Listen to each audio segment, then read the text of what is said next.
Hello everyone. You're about to hear a short synopsis of the film, The Colibri Effect. Enjoy. During the war in Afghanistan, the Americans used reconnaissance drones codenamed Colibri. Sergeant Joseph Smith deserted from the army after being wounded. A year passed, and the deserter was still missing. We're transported to London. Small-time thugs are snooping on homeless people to steal their bags of powder.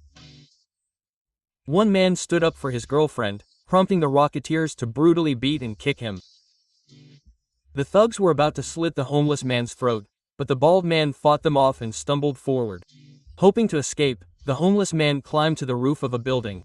From there, he broke into someone's apartment and hid. When the criminal disappeared, the man could finally breathe a sigh of relief and look around. Photos of naked men's butts were plastered everywhere.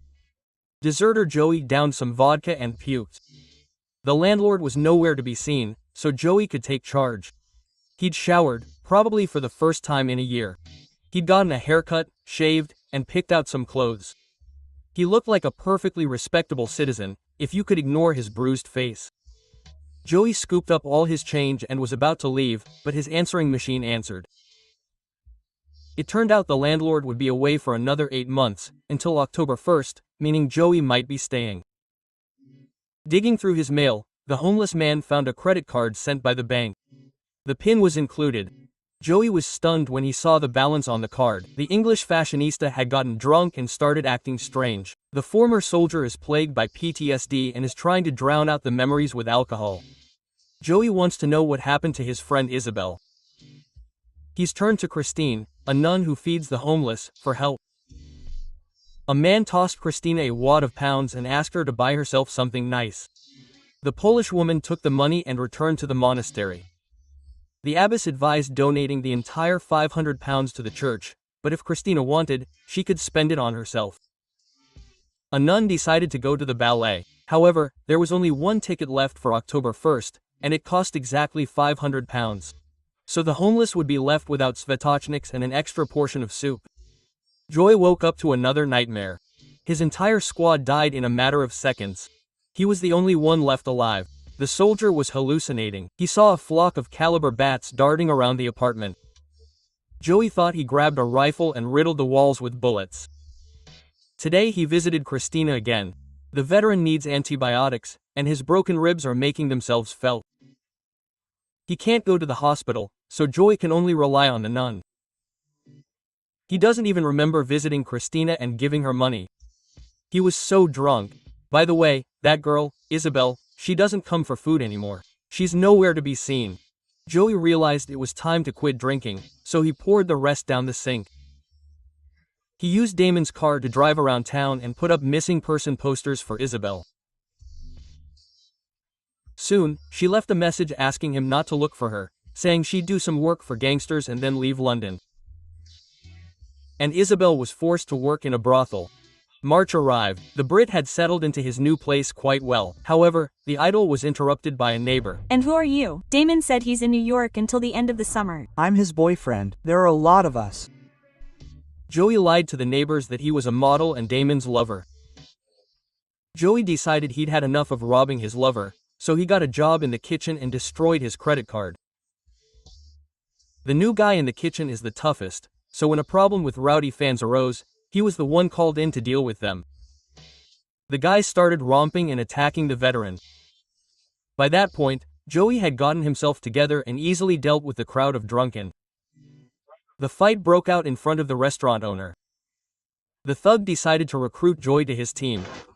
He looked like a seasoned killer. With the Chinese fighters dwindling, they'd have to hire this British tough guy. He'd earn a lot more than he was earning in the kitchen. Joey wanted to see his loved ones, his ex-girlfriend Dawn, and their daughter. It was time for the new thug to prove himself. He spotted 2 competitors who had encroached on the Chinese's territory. Joey began to use his fists regularly, which improved his financial situation. The good guy continued to help Christina and once fed the homeless some pizza. Duck, fish, and other gastronomic delights appeared on their menu. In July, Joey finally dared to approach Dawn. Quote, Sue, your daughter and I live on £25 a week. Quote. Don had to turn to prostitution to make ends meet. Joey handed Don a wad of pounds and promised more next time. Sister Christina also received a bunch of gifts, the main one being an evening gown. The nun returned the gift. This was too much. The bandit invited Christina to have dinner with him, eat meat, drink wine. But Christina came on business. That girl, Isabel. Her body was found in the river. The police need help identifying her. Joey recognized the girl and burned the photo. You loved her. We lived in the same box. It was warmer that way. Apparently, one of the clients killed Isabel. Joey pretended not to care for a long time, but then he lost his temper and flipped over the table. He's also good, by the way. He's delivering drugs around town. Isabel was also drugged. Christina admitted she spent all the money on herself and hasn't been able to sleep since. She sold some personal belongings to pay the bandit back his 500 pounds. The nun asked Joey to think about other girls like Isabel and to start living a righteous life.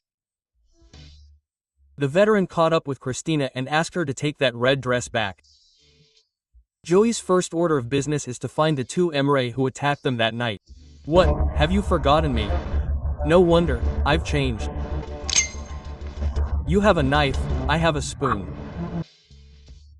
Slowly beating the Rocketeers and breaking their bones, Joey asks one question: who killed Isabel? If the kid doesn't confess, Joey will gouge out his eye with that very spoon. The snoop said the girl had a regular client who always beat her. He has a scar above his eye. If these two show up at your place, tell Crazy Joe. Joey invited Christina to a photo exhibition to pass on information about the police through her. The nun came to meet him in a red dress. She was embarrassed, because it was an exhibition of photographs of male penises. Joey described the suspected killer so that Christina could pass his description to the police. The couple had to quickly leave when it turned out that the bald thug wasn't Damon at all. By that time, Christina had managed to get drunk. The nun decided to sin to the fullest. I'm not your sister. I'm drunk and I have nowhere to run. The gatecrasher kissed Christina, and she, coming to her senses, ran to the police station. One day, a neighbor wondered if Joey was 100% gay. Actually, no. He'd started liking nuns. The bandit stopped by a family restaurant to shake down a debtor. But the man refused to pay right away. Then Joey twisted his arm and punched his sons, who were trying to defend their father. The owner grabbed a knife, but Joey easily took it away and almost stabbed the man in the neck, but he eventually dropped the knife and headed for the exit with the money.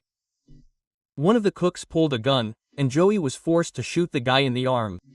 Christina is disappointed in Joey. Apparently, he's not going to change. Incidentally, the police only laughed when she described the killer's features. They're more interested in the bandit himself. The nun also claimed she didn't know about any kiss. She said she was drunk and didn't remember anything. Yes, she knew she was hot, but the bald guy could have controlled himself. Suddenly, Christina told how she ended up in the convent. As a child, she did gymnastics. The coach molested her, many times. But Christina got tired of it and slit the pervert's throat. Instead of prison, the girl was sent to a convent. Christina realized she was losing her mind with this alpha male, so she asked the abbess to send her to Africa as soon as possible. Joy wanted to talk to the headmistress, Mrs. Choi. He hoped the gangster would help him identify that bastard with the scar. She'd be willing to help, but first he had to do the job the others had refused. Joey climbed into the truck and said in Chinese, "Make a fist." Dozens of slave hands emerged from the boxes, 58 people in total. Some of them were children. Meanwhile, Isabel's killer was torturing another victim with impunity. Joey delivered the cargo to its destination. He was handed an envelope. Isabel's killer's name is Max Forrester, and he will be coming to a cocktail party on October 1st.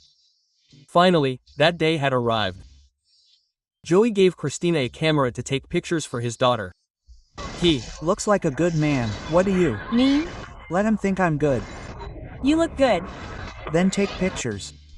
For some reason, Joey said that he was unlikely to look like that in the future. Christina asked him to send her the pictures too. She would take them with her to Africa. There was no water there, nor that pumped-up mail. So, Christina gave herself to Joey as a farewell. In the end, the owner of the apartment returned home.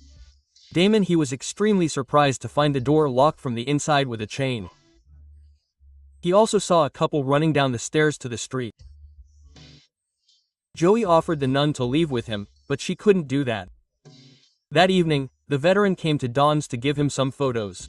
His daughter opened the door, but didn't even recognize her folder. Joey held the girl's hand and left forever, leaving a bag stuffed with money on the ground. Christina hoped that Joey would accept her offer and go to the opera with her. But the bald Avenger had other plans. He attended a cocktail party. Joey met Max Forrester and invited him to step aside to talk. He began to resist. Then Joey dragged him to the edge of the skyscraper's roof and, without further ado, threw him off. Then Joey fired a pistol to start a panic and went down. Leaving the opera, Christina saw a familiar bald head. Joey got drunk again and fell asleep right away, on the pavement. The woman sat down next to her and waited for her lover to wake up. Joey confessed why he drinks constantly, because when sober, he's an incredibly dangerous killer. Incidentally, Christina doesn't see Colibri in front of her. After 5 of his comrades were killed, the soldier killed 5 Afghans, the first ones who came to hand. Many were wounded that day. The next day, Christina went to Sierra Leone. Joey, as promised, gave her his photos. Incidentally, he returned all the money to Damon and even reported it to the authorities. Joey reported the Chinese human traffickers to the police. Now he will disappear back onto the streets of this city. However, surveillance cameras have already captured Joey. The police are preparing to apprehend the dangerous criminal.